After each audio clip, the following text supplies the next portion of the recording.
Welcome to WitchLit, a place to talk about the craft of writing and writing the craft. I'm your host, Victoria Raschke, author, publisher, witch, and nosy Scorpio. WitchLit is brought to you by Thousand Volt Press, a family-owned independent publisher established to produce the books we want to see in the world.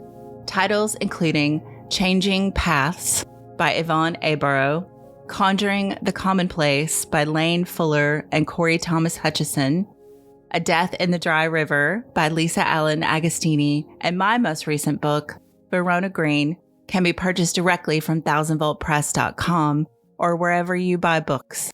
You can also support the show by buying us a cup of coffee at ko-fi.com/witchlitpodcast. Derek Hunter is an author of 15 books, 11 works of fiction, 4 nonfiction, and the creator of a philosophy called Love Chaos.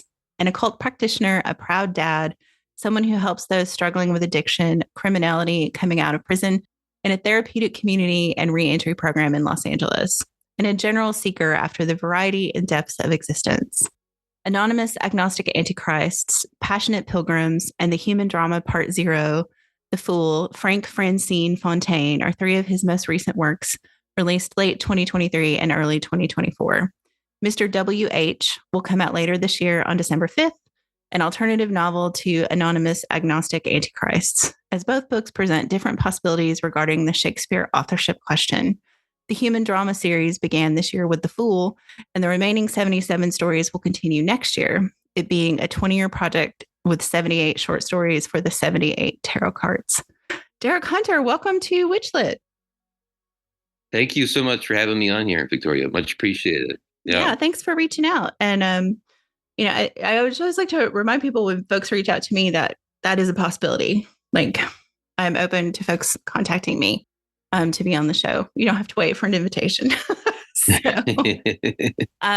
So our first question for everybody, and like you have so much going on writing wise, like with like the current state of media and publishing, why still write? Why still write books? Well, I think that's like, I think for me, it's my probably my biggest passion. So if in terms of a personal level, it's a thing that maybe might give me my fullest satisfaction and fulfillment in my life. And like, as you mentioned in my bio, I've been like seeking, a lot of just a wide variety of experiences in the depths of experiences and a lot of different areas since as far back as I can remember.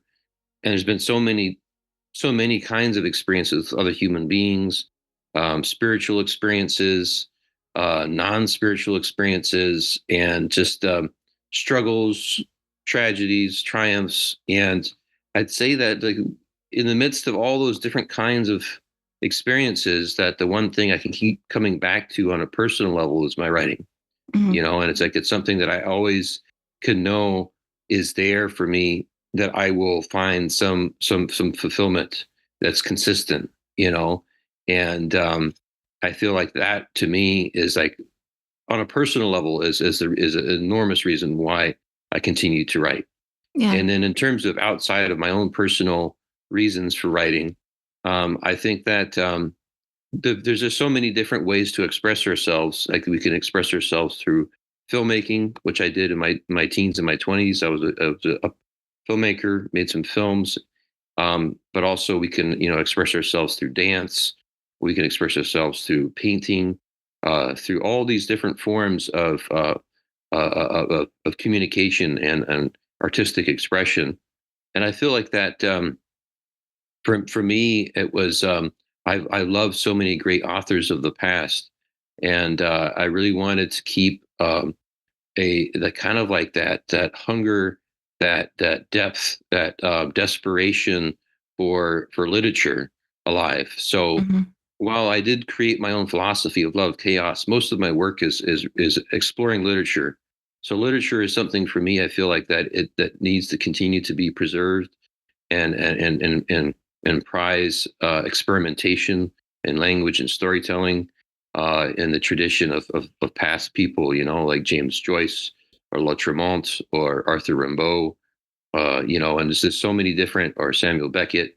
there's so many people from the past, Sylvia Plath, just as like, I want to keep that kind of like passion for literature, like Mm-hmm. alive in my own way, and just in terms of how I view it, like how important literature is in terms of for us as a species. I just feel like it's extremely important, and I just don't want to see it die out. And so I just want to contribute in my own way to literature. And so for me, writing is enormously important on a personal level, but also in terms of a cultural level too. Mm-hmm. So how, like, one of the things I think from reading the stuff that I read for us to prep for this, like there's such a interweaving of like the occult and your writing. So how did that come about? Like, how do they interweave for you, or how do they feed each other for you? Well, I think that the occult is definitely a big part of my writing. I feel like that it's something that um, it it is a because for me the occult is like through whether it be through ritual or through divination, like with tarot. Like I love the tarot tremendously. The tarot readings have been played an enormous part in my life. Um, whether it's just anything to do with like tapping into like the other side and how that relates to this world, which to me is like occult practice. Mm-hmm. It's just sort of finding out the richness of the secret other side, with whatever it may be, and then having it interplay with this reality. I think through all the different ways that we can do that as occult practitioners. And for example, for in terms of my nonfiction work, obviously, like my three works on love chaos deal with the occult. My third and last love chaos book was relating to a 6-day ritual that I did in 2020, and with the purpose of that book was the survival and evolution of human beings, and just sort of feeling in a sense that our survival was, I mean, it's always been threatened throughout history, Mm-hmm. but I just really wanted to do a ritual that related to something bigger than myself, and so that was something very much that's probably the one book where occult practice and my writing were most integrally like fused together. But in terms of like storytelling, in terms of writing books, novels, and short stories, I think that the connection there is an exploration of my own personal mythology.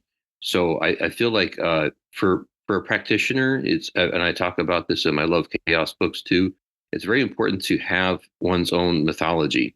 So in terms of how you view the universe and who are the entities that are involved in terms of what they represent, and so for me, I my storytelling explores this mythology in depth.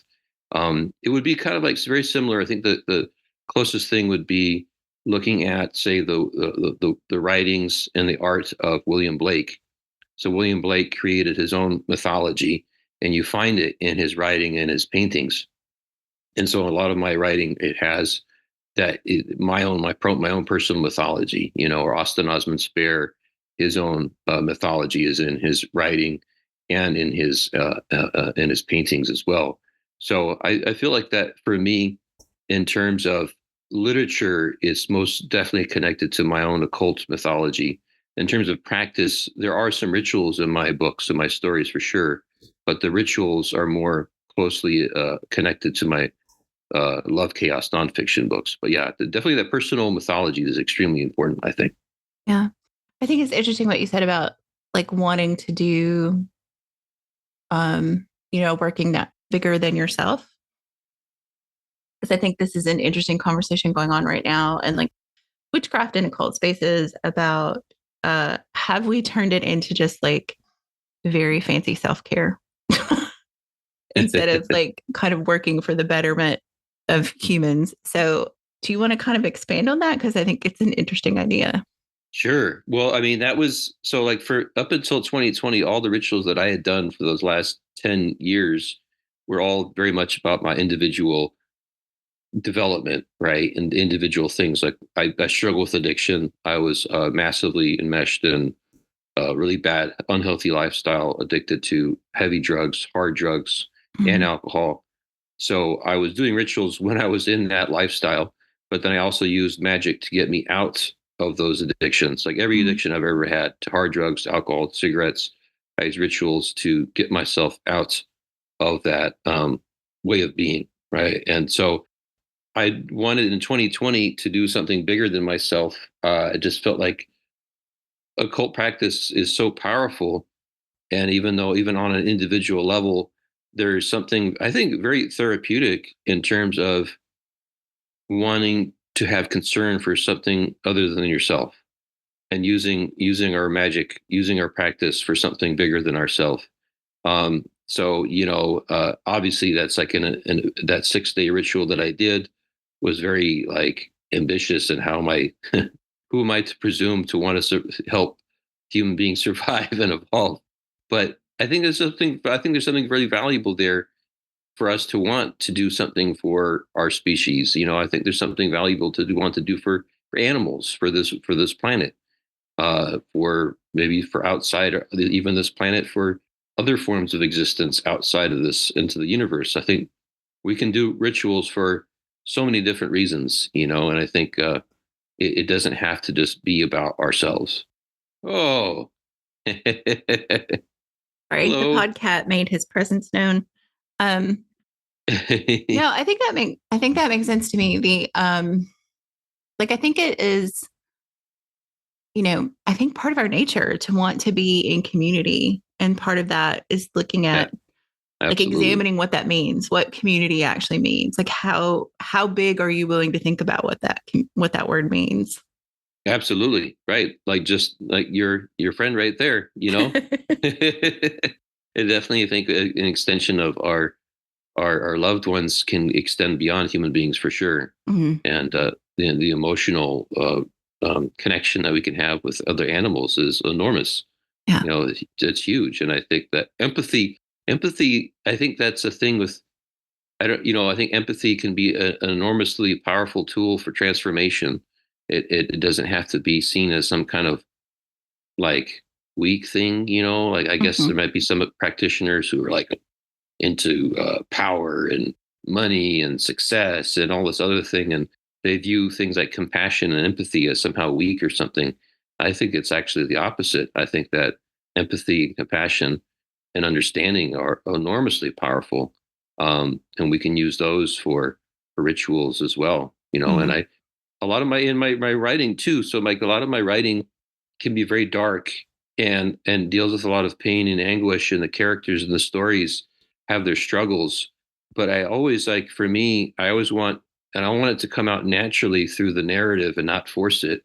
But I always feel like it's very important to show that aspect of human beings, that we have that capacity for growth, for personal growth, for communal growth, for reaching out to others, to triumph even in the midst of tragedy. We can still have that capacity for the beauty of life. Mhm. Yeah. Um, no, I think that is really nice. I agree with you about, I think this idea that compassion and empathy are weak seems counterintuitive to me personally, just because I feel like the more you open up and care about things, the more you personally can be hurt. Right. And so Mm, I think, it is braver and stronger to be compassionate and open and empathetic, because you're opening yourself up to other people's experiences, which can be incredibly painful or beautiful. hmm And being able to open up to that being hurt, but being able to process that hurt, I think is a sign of strength, and that's what I do at my job when I help these individuals coming out of prison. Is that a lot of them, because of how institutionalized they've been, a lot of them have been, since they were young, institutionalized in juvenile halls and stuff like that. And then they, coming from broken homes and joining gangs, and all the violence that they experience, it's like that vulnerability is something that they really struggle with. And so I try to, through our group process and things like that we do, which is it was really big for me too. Doing group work is something that I feel you can allow yourself to have a certain degree of vulnerability, never let go of being protective of oneself for sure. but you can find a way where you can still open up your heart to others while protecting yourself too, and growing through that pain too. When people do hurt our feelings, because it happens all the time. We're constantly hurting each other's feelings, Yeah. and Also it part just of the human condition, unfortunately. Yeah. mm-hmm. Yeah, yeah. So I'm curious, a little bit of a 180, I guess, but like how did you get interested in this idea of the Shakespeare authorship question? Sure, absolutely. Well, so just for folks to know, I have been madly in love with Shakespeare for about 30 years. Mm-hmm. So I was first introduced to Shakespeare as a young boy because my stepfather, who, while he had some good qualities, he wasn't physically abusive, but he was verbally abusive, and he did other things that were very traumatic for me. He was a former Shakespeare actor, and he also used to love singing musical tunes. So when he would introduce Shakespeare to me, I didn't like it, and I just didn't like. I guess my relationship with him was complicated. Yeah. But when I went to high school, my first year of high school, I met an English teacher, and the English teacher was absolutely amazing. And with him and his wife, it was like three teachers, him and his wife, and another teacher who was more of a creative writing teacher. But him and his wife were like, English literature and history teachers, and I was just like absolutely fell in love with Shakespeare. This was like, wow, these stories are exciting, and because I think that's the key thing is if you have someone who's like the gatekeeper to Shakespeare, who is passionate about themselves, and they break down the stories to you first, and then you can get into the language, and then you can get into the character development. It's like if you can just if once you know what's going on in the stories, then you can get engaged, and then you're like pulled in. And so ever since then, I've just been madly in love with Shakespeare. The following year, my sophomore year, I had to write a biography on Shakespeare. And so I forget what class it was for. It was a different class. And so I had to write this biography on Shakespeare. And so I started reading like the biographies about Shakespeare. I read like a few, and I was reading them, and I was just like enormously disappointed, hugely disappointed. This was at a time too in my freshman and sophomore year. I was also falling in love with James Joyce, with Arthur Rimbaud, and Dostoevsky, and those three in particular, their personal life stories had a very strong connection to their work. Like James Joyce in particular, who to this day is one of my favorites, and just you see you see where this person is going in their own personal development, where they're going from this phase of their life to the next. And in Arthur Rimbaud, very much too, and Dostoevsky. And like in most writers, most artists, you see that personal connection. And I loved biographies. I loved knowing who this person was, and like bands that I loved. I loved like finding out more about the bands. Like when I fell in love with The Cure, I wanted to know more about Robert Smith. Or when I fell in love with Nine Inch Nails, I wanted to know more about Trent Reznor. And so it was just like this thing of like I wanted to know the person behind the works. And I just was enormous. It wasn't as if there wasn't anything there. That we do know things about Shakespeare, the man from Stratford, but it is completely opposite of an artistic life. So Mm-hmm. in terms of just evidence, historical evidence of this person, they were a cutthroat businessman. They were extremely greedy at a time when other people were suffering. There was a famine happening in his hometown of Stratford, and he hoarded the grain. And he didn't pay his taxes. And if people owed him money, even the smallest amounts, he would just ruthlessly come after them for that small amount. There's no evidence he had any books. His will was obsessed with just tiny little details about really superficial stuff. No mention at all of anything creative. His daughters were illiterate. His wife was illiterate. His parents were illiterate. The only thing we have by him in writing is six signatures that all seem to be written by other people. He was very much a social climber. He wanted to get, his family name out there. He owned enormous properties, and so it was just all these. And I would be okay, like in a way of like, well, maybe if I don't like this person, but then there'd be something else.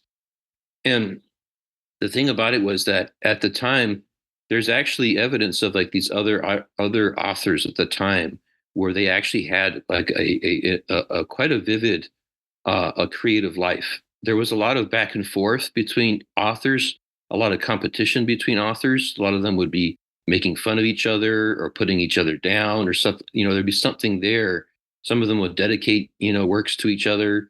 And you don't have that with Shakespeare, even though all these have been centuries and centuries of trying to find something that would show some kind of life that was artistic, and there's not. Everything that you have to do as a biographer for Shakespeare to find that, you have to make it up. You have to, like all the biographies about Shakespeare, if they want to explore the creative process, it's all make believe. It's all conjecture. It's conjecture. It's like, well, he must have been doing this or he must have been doing that. And people want to say, well, it's because it was so long ago. It just isn't, we don't know much about him.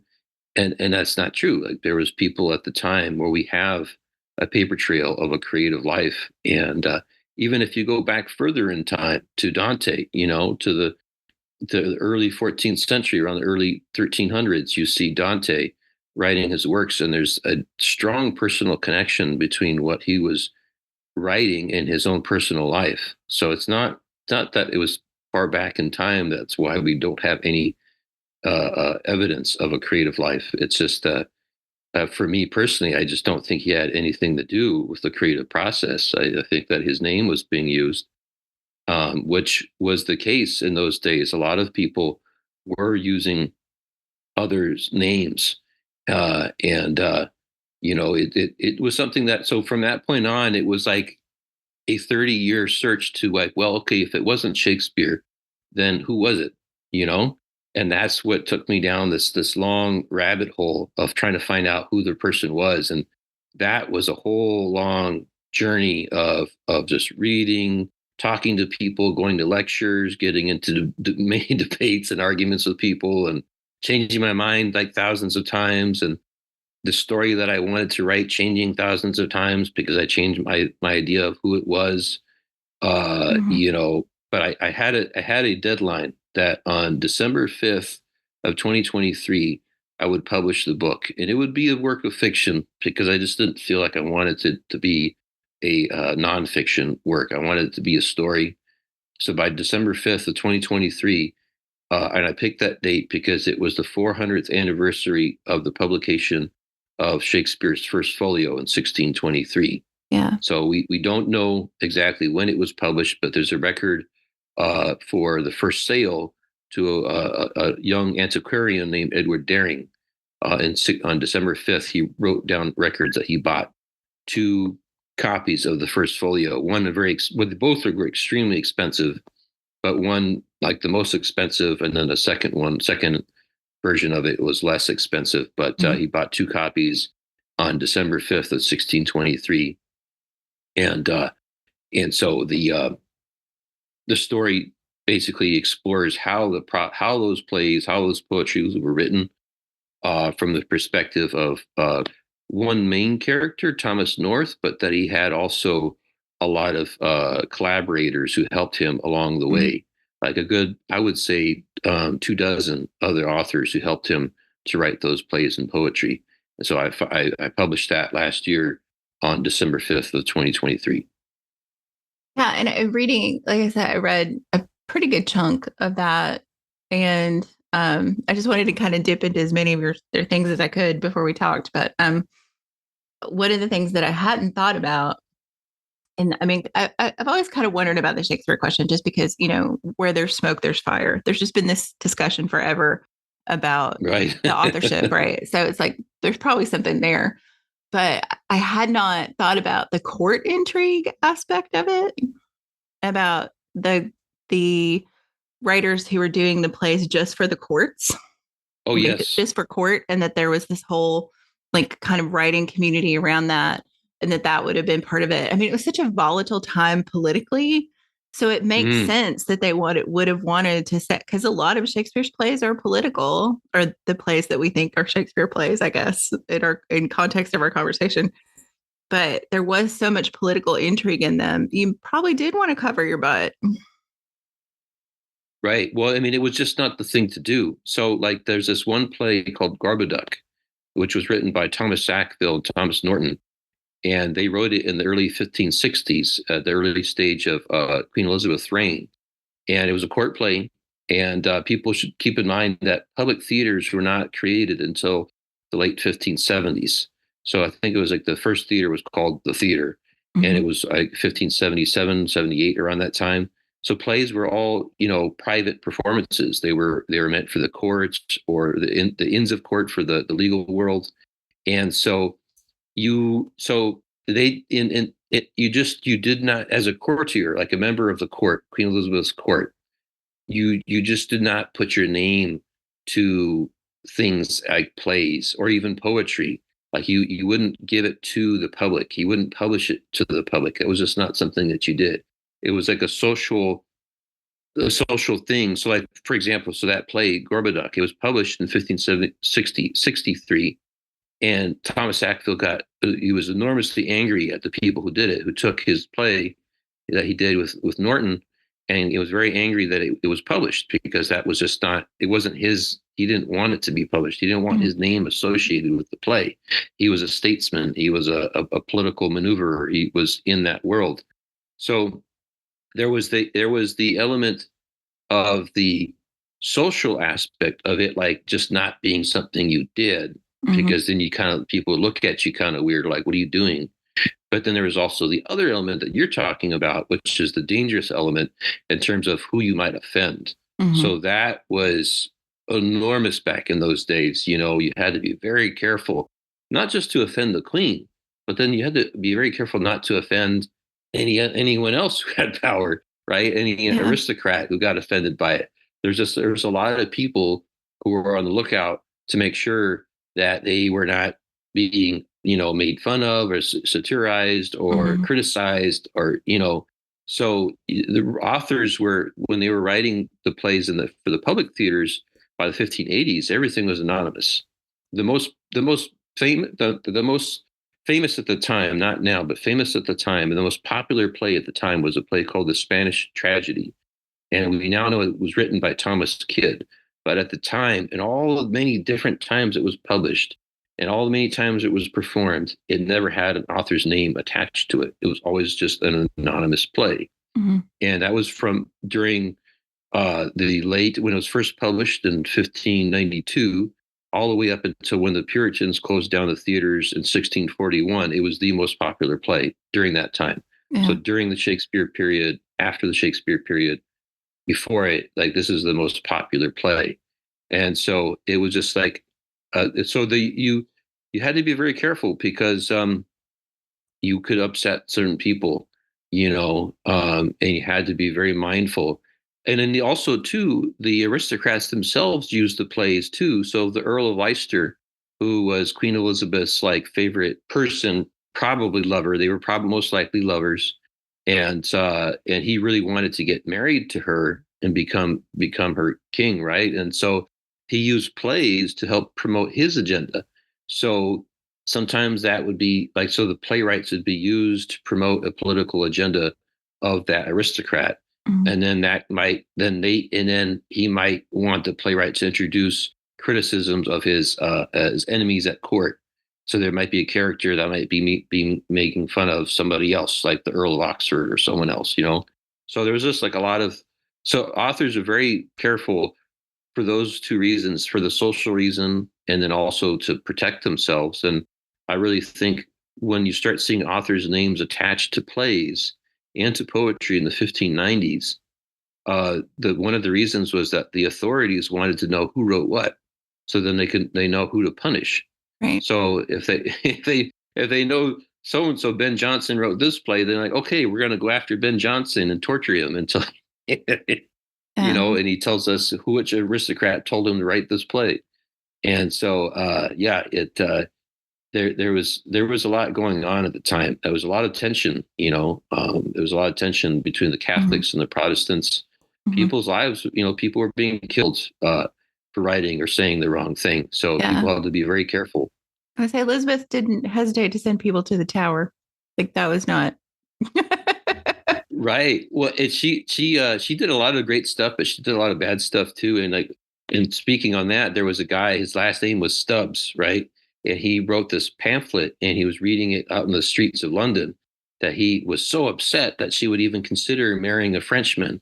That she had to be loyal to her English people, marry an English man. And so he wrote this pamphlet, and he was kind of promoting this, and she got so pissed off at him, she had his writing hand be cut off. And then I forget what she cut off his hand, and she made some weird dark joke about his name being Stubbs. So now you have a stub, Mr. Stubbs. Oh, wow. Yeah. So one of the things I thought was interesting in the book is, I mean, I think, if you're even remotely interested in like the occult and history, that like John Dee and the court astrologers and all that kind of swirls around Elizabeth's reign. And I thought it was interesting in the book how you kind of pluck that occult thread into, because I haven't really heard that discussion much about William Shakespeare's authorship. So I think pulling that thread out was kind of interesting to do, especially for folks who haven't read it, to kind of give them an idea of how those things kind of interweave a little bit, maybe. Sure. So the occult thread in Shakespeare's works, absolutely. I definitely think and you brought up John Dee. I think that the thing with John Dee is that he was definitely not the only one who was an occult practitioner back there by any means. I think it was a fairly common thing, and I think that so in terms of the person who in terms of Anonymous Agnostic Antichrists, I definitely think that that Thomas North and these others, especially Christopher Marlowe, were occult practitioners themselves, and I definitely think that you can find reasons to believe so, and the plays and poetry themselves. And I think one of the Hamlet's definitely one of the most autobiographical characters, I think, in the canon. But another enormously autobiographical character is Prospero. And so Prospero he's a wizard, and there's a number of plays at the time that presented wizards and generally presented them in such a way where they could have positive qualities, but by the end, you had to show that there was something wrong or evil with what they were doing with their occult practice. And so with Prospero, you don't find that. So there's two other examples. There's a play by Robert Greene, which is called Friar Bacon and Friar Bungay. So Roger Bacon and this other friar, and they're kind of at odds with each other. And Friar Bacon is a wizard, and he's shown to be really powerful and does all these things, but he's shown that his occult practice ultimately leads him to evil. And so that the nature of occult practice, of ritual, is evil. And then also the most famous one is Dr. Faustus. So Christopher Marlowe's play Dr. Faustus, it's as much as we may like Dr. Faustus, I definitely don't think he's as likable as Goethe's version of Faust. Goethe's version of Faust is far more complex and interesting. But in Marlowe's, you do have some empathy towards Dr. Faustus. But even with him, he's ultimately like a lesson to be learned not to dabble in the occult arts, right? Like if you do so, you're gonna be in league with the devil, and you're gonna go straight to hell. Now in Prospero, in the play The Tempest, right, with Shakespeare's name on it, that is not the case at all. Prospero, his magic doesn't lead to anything evil. It's all presented in such a way where it's beneficial. And Prospero is this powerful wizard, but it's nothing like it's not going to hell. He's not, there's nothing wrong really with the occult. And then there's a lot of other things that you can find too. Midsummer Night's Dream, where you have the fairies, and you have this element of the supernatural, but they're not really none of the supernatural entities are doing anything really destructive. It Yeah, they kind presents of it mess with maybe as people, but being it all washes out in the end. exactly, yeah, Yeah. yeah. So and so I think there's that element, and I definitely feel like too in terms of, and you read enough to know, like I also feel like that there were definitely secret orders at the time that were Hmm. playing, behind the scenes. Yeah. And so the two that are in that book, I made them up. They're not Hmm. historical. The Futurum and also to Our Arcadia. So there's the two. Is the Futurum was for men, and Our Arcadia was for women. And so you had people like Amelia Lanier or Mary Sidney Herbert belonging to Our Arcadia, and then you had Thomas North and others who belonged to the Futurum, and North's father, who was was the uncle to Etienne de Boissy. Boissy was a Frenchman, a very radical Frenchman, anarchist in thought in a lot of ways, and dear friend to Montaigne. So there's a lot of different. There's a lot more to it than that, but I really feel like that there was people playing behind the scenes, making things happen.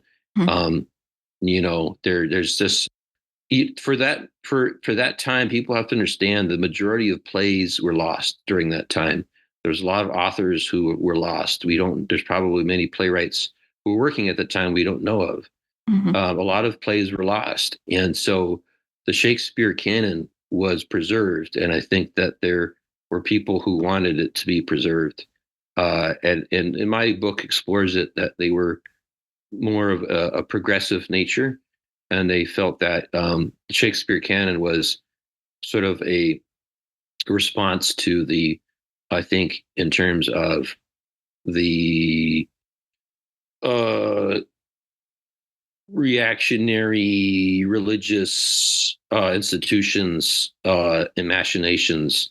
So it was something like where you can use these plays and poetry more than just entertainment, but also ways to continue the light of progressive elements in terms of Hmm. human beings.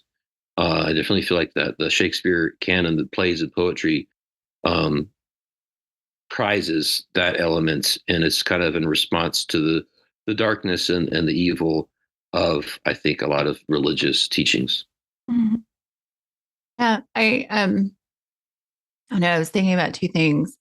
The kind of to backtrack to saying, your high school English teacher introduced you to this love of Shakespeare and the plays and literature, and like how many writers, like you don't have to look very far behind the curtain to find like an English teacher from Right. high school or elementary school.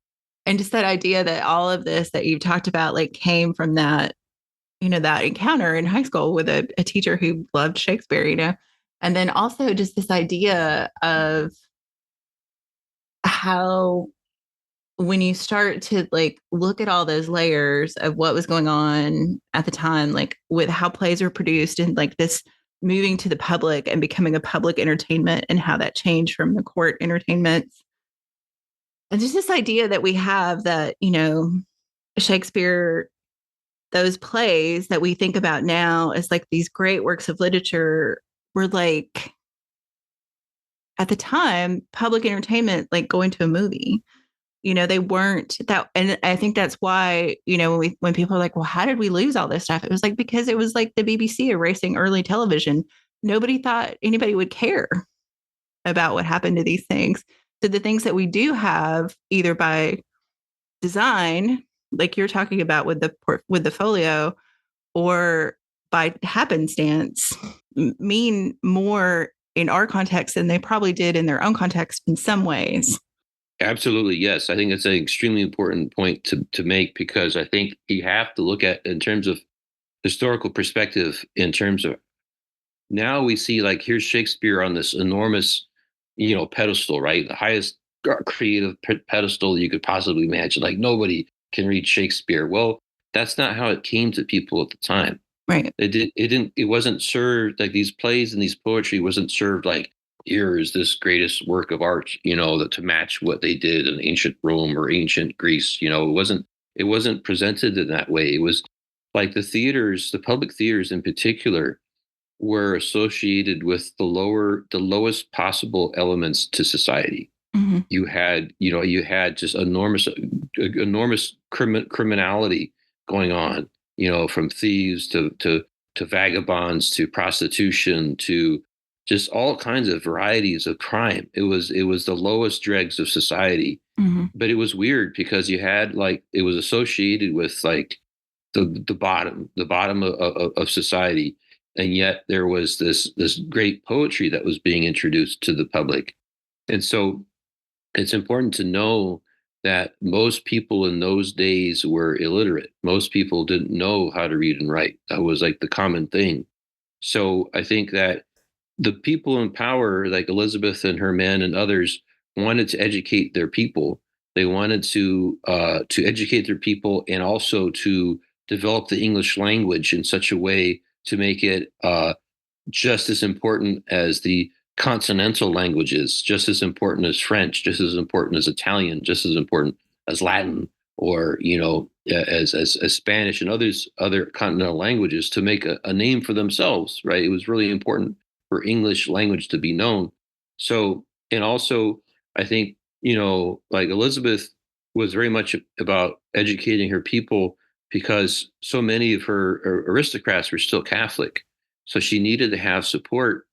And so in order to have that support, it was like, well, let's educate the lower classes and bring them up. So she had public schools like Westminster or the Merchant Taylors School were open to the lower classes. And they were basically opportunities for educating people who normally wouldn't have education, Mm-hmm. and so a lot of playwrights came from those schools and went on to university. So there was this big push to educate the public, and one of the ways you could do it was through plays, because even if you didn't know how to read or write, you could still listen. You can hear language. You could still see the actors on stage in these Mm-hmm. stories, and you could still kind of start to pick up new words. You hear these words being spoken on stage, beautifully written, and it was a way to create an English culture that would continue to grow. So they saw it as a way, not only as an entertainment tool, but as an educational tool for the people. But yeah, these plays, the plays, and even the poetry, like the two narrative poems, were very scandalous. They're erotic poems. Mm-hmm. So you have Venus and Adonis and the Rape of Lucrece, where both of them are about sex.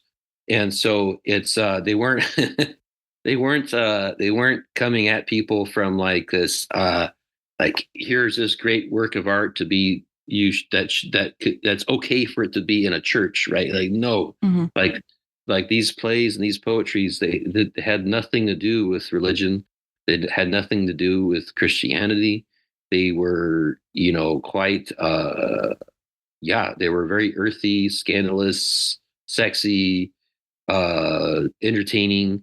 Mm-hmm. But within that framework, you had this depth of philosophical insight, and that's where we the richness to it, that Mm-hmm. the depth to it, which we continue to cherish. But that it didn't happen right away. I think people got a sense of it at the time, but because it was presented in the way it was through the plays, it wasn't like they weren't seeing it the way they do now. And it really wasn't until the German Romantics who really put Shakespeare on a whole other pedestal and turned Shakespeare into this literary god.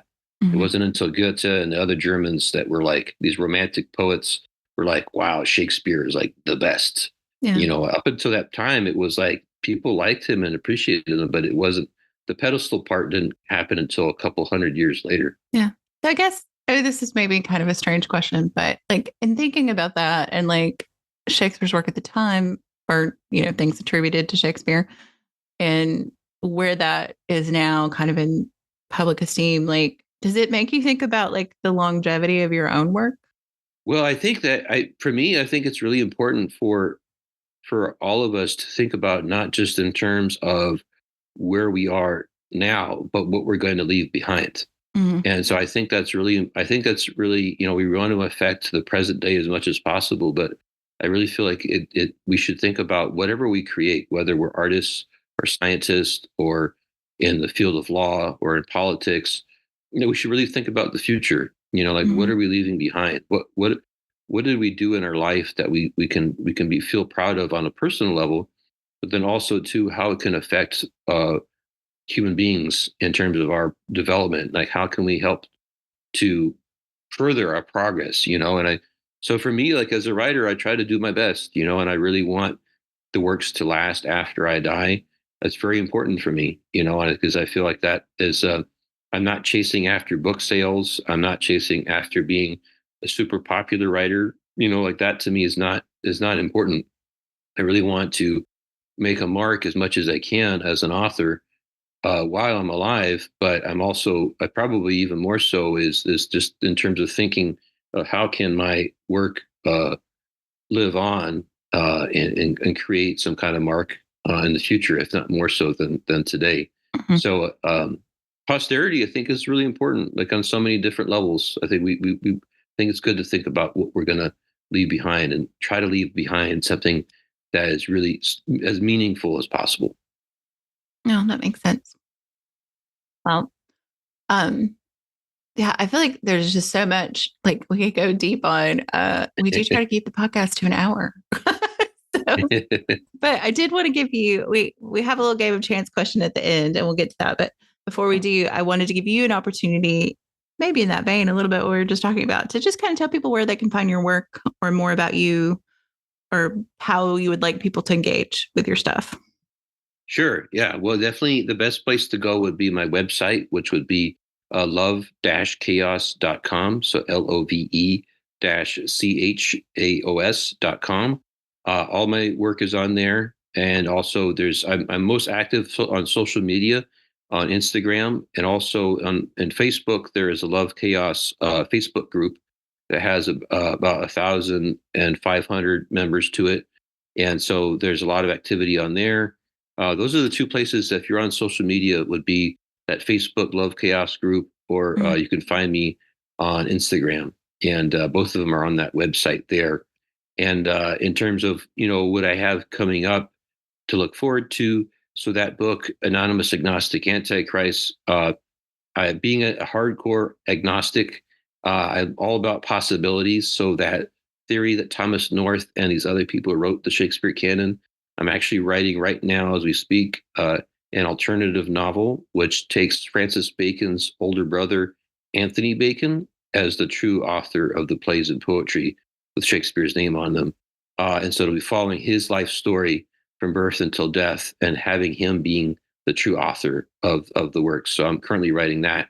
And that novel is called Mr. W.H., and that will be published on the 1 year anniversary of Anonymous Agnostic Antichrists on December 5th of this year, of 2024. So, and then after that, starting in the spring equinox of next year, I'll get back to the tarot short story series, which is 78 short stories for the 78 tarot cards. The first one has already been released. It was released on the spring equinox of this year, Fool. So next year I'll get back into that, and then I'll be plunging full on to that very ambitious 20-year project. Yeah. And we'll go get back into that next year. Yeah, that's a long set to put yourself up for, but Yes. the start is interesting. The start of it was interesting. I didn't know what to expect when I jumped in, and I was like, okay, this is an interesting opening gambit. So, so I'm curious to see where it goes. Great. So, and I'll put links for all that in the show notes so people can, have easy access to it. Great. And I guess I'll just Thank to you. remind people, like we also have transcripts for all the episodes if people need those. So I feel like we dropped a lot of names there. A transcript might help. So, Yeah, I know. I throw out a lot of names and people might, but yeah, definitely any names you hear, definitely check them out, because I feel like yeah. history is definitely, there's just so much to explore, and it's Mhm. worth looking back at the past and seeing all the people who came before it, because there's so many lives that are worth exploring. Yeah. Well, and I feel like sometimes, when you're in like that witchcraft occult space, you kind of get some tunnel vision and read mostly people writing in that space. And I think stepping outside of that into history and folklore and, is can feed your work and your practice as much as anything else. And Absolutely, yeah. 100%. Yep. Awesome. All right. So I'm going to roll our die and see what we get. So 3, religion. Are you up for that? Okay. Awesome. I should have given you more of the rules. I kind of jumped ahead. But anyway, I roll the die. And depending on what I get, you get a question about death, sex, religion, politics, or money. Uh-huh. So are you good with religion, or do we need to go on to Sure, something else? absolutely. Okay. Yeah. So I was thinking when I tried to write new questions for all the guests, and I was thinking about your work, especially with folks coming out of incarceration. And so, how do you feel like your practice as an occultist feeds that work? Because I feel like you do have to have a well to draw on to do that kind of work. So, how is that part of it for you, or where does that come from for you? Well, it's definitely so in terms of the nature of the word occult or esoteric, in terms of being secretive, like secret knowledge Mm-hmm. at my job, because so many of the people that I work with and the people I help are religious, the Mm-hmm. majority are Christian. I keep my occult practice like very secretive. Mm-hmm. So the way it informs my work is definitely a very hidden nature. I have to be very careful not to be too explicit Mm-hmm. and exoteric about it, right? I can't be.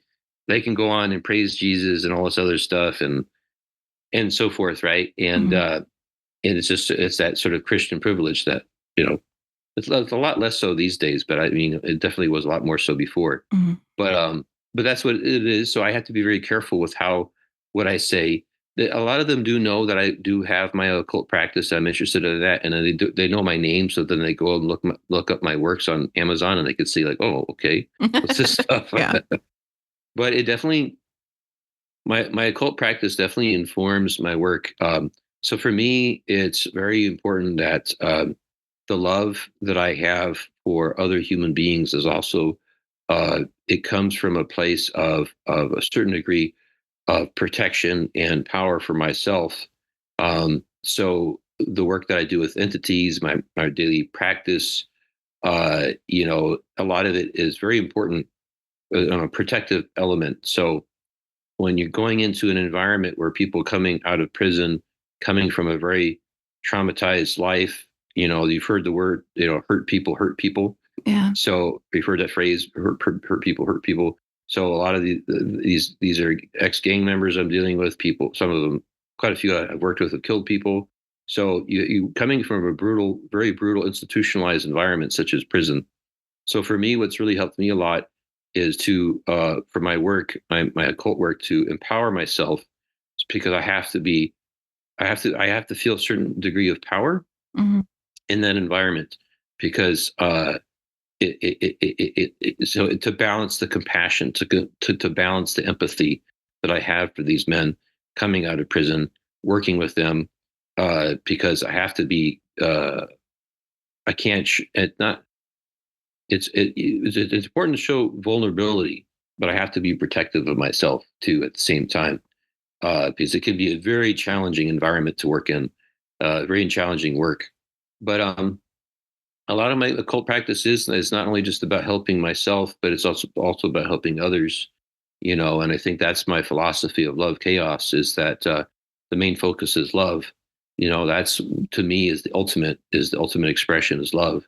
And we live in this chaotic universe, this universe filled with a lot of uncertainty, a lot of unpredictability, and it's, to me, it's neutral. It's not. Sometimes it can be harmful, sometimes it can be beneficial.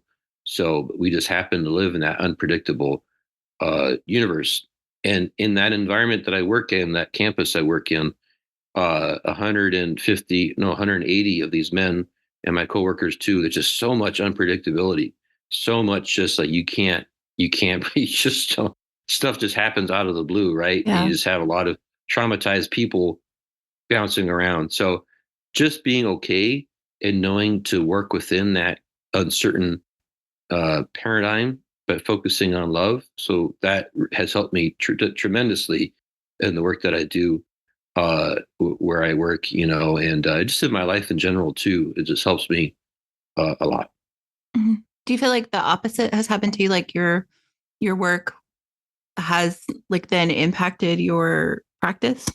I think that in what I like about it is that they're like these completely two different worlds in a lot of ways. Mm-hmm. Like on the surface level, they're very different worlds. So like my writing is very much about what I'm into and my own personal vision, and expressing that through literature, through stories, and through nonfiction, through the philosophy of love chaos. Uh, so I keep them very separate. So I think that the world I work in terms of the helping these people coming from prison to reenter society, um, I feel that having them separate in that way keeps them from affecting my occult work in a negative way.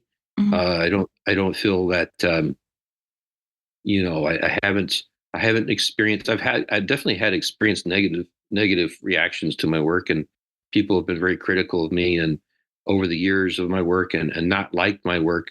Um, but generally, I found that to be people, whether it be in the world of Shakespeare or in the world of the occult, people who don't like agnosticism, don't like the work that I do. But in terms of the world of the helping field, helping people, I haven't experienced anything. Yeah, nothing has really come into that world where they've had a negative impact. So I Mhm. keep them separate. I don't like to bring my work into my personal work into my job. I keep them the Yeah. two separate.